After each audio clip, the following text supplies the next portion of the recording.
Tentang kitab Kisah 1001 Malam.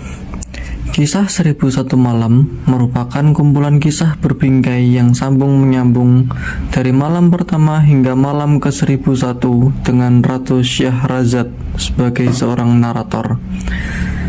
Ia mendongengkan kisah-kisahnya setiap malam di hadapan Raja Syahrayar dan adiknya Dunyazad. Kisah-kisah itu sengaja ia dongengkan agar terhindar dari ancaman pembunuhan oleh Raja Bengis dari Kekaisaran Iran pra-Islam, Kekaisaran Sasaniyah, yang memang berjanji akan menyembelih istri-istrinya tepat setelah malam pertama. Oleh karenanya, agar si raja penasaran, Ratu Syahrazad sengaja tidak pernah mengakhiri kisahnya di tiap penghujung malam. Kisah-kisah yang dibawakan oleh Ratu Syahrazad amatlah beragam. Ada yang berbentuk cerita rakyat, roman, fantasi, detektif, legenda, dongeng, parodi, fabel, dan lain-lain. Dengan latar yang juga beragam. Ada yang di Baghdad, Basrah, Damaskus, Tiongkok, Yunani, Kairo, India, Afrika Utara, dan Turki. Tokoh-tokohnya pun ada yang tokoh nyata, misalnya Khalifah Harun al-Rashid, Khalifah al-Amin, Khalifah al-Mutanshir, Billah, Wazir Ja'far bin Yahya al-Barmaki, Hatim at-Ta'i, Kaisar Khusrau II, Abu Nuwas, Shirin, atau Zubaidah binti Ja'far.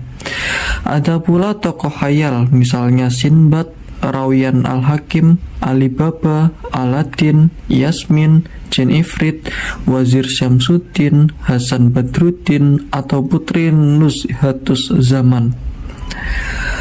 Antara yang nyata, baik kisah maupun tokohnya, dan yang rekaan bercampur-campur menjadi satu.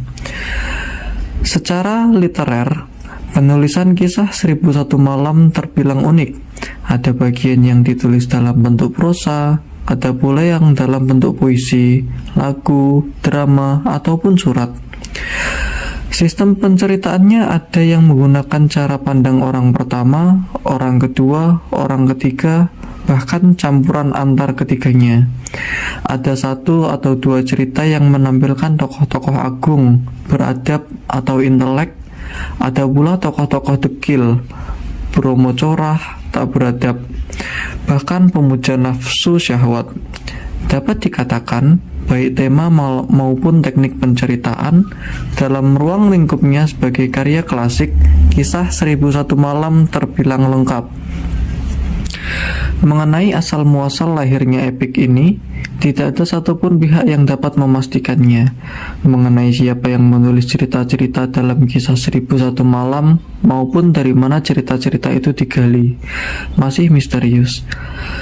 Ada versi yang mengatakan bahwa Kisah 1001 Malam merupakan cerita komposit yang berasal dari India dan Persia. Pengaruh dongeng Sanskerta dari Pancatantra, Baitalpaksi, dan Jataka amatlah kental.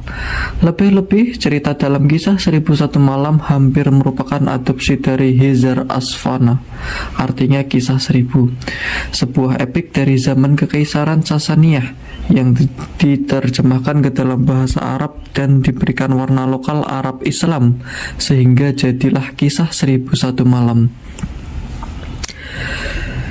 Versi lain mengatakan bahwa Kisah 1001 Malam merupakan epik gubahan pengarang muslim terkemuka, Abu Abdullah Muhammad al-Jihsyari. Ia mengumpulkan cerita rakyat Arab, Yaman kuno, India kuno, Asia kecil kuno, Persia kuno, Mesir kuno, Suriah kuno, dan dinasti Abbasiyah. Kisah-kisah itu ia kumpulkan baik dari sumber tertulis maupun oral. Kemudian ia rangkai dalam tulisan bahasa Arab sedemikian rupa sehingga jadilah kitab epik legendaris dan fenomenal, Alfu Laila wa Laila. Buku Kisah 1001 Malam yang sedang pembaca hadapi ini merupakan terjemahan dari kitab Alfu Laila wa Laila. Kitab Alfu Laila wa Laila telah diterjemahkan ke dalam berbagai bahasa dan memberikan pengaruh yang tak terkatakan terhadap para sastrawan besar dunia seperti Naguib Mahfouz, George Louis Borges, Voltaire dan Potocki, Charles Dickens, dan lain-lain. Kisah 1001 Malam rupanya tidak hanya memberikan pengaruh terhadap dunia sastra, baik Arab ataupun non-Arab, tetapi juga dalam film, musik, seni lukis, bahkan video games. Pada tahun 1982, International Astronomical Union atau IAU menamai sebuah permukaan di satelit planet Saturnus Enceladus dengan Arabian Nights. Sayang sekali kami belum menemukan meskipun sedikit riwayat hidup sang maestro Abu Abdullah Muhammad Al-Jihsyari yang hasil gubahannya diterjemahkan ke dalam bahasa Indonesia secara bagus oleh Bapak Muhammad Halabi dan tentu saja akan memperkaya khazanah sastra kita.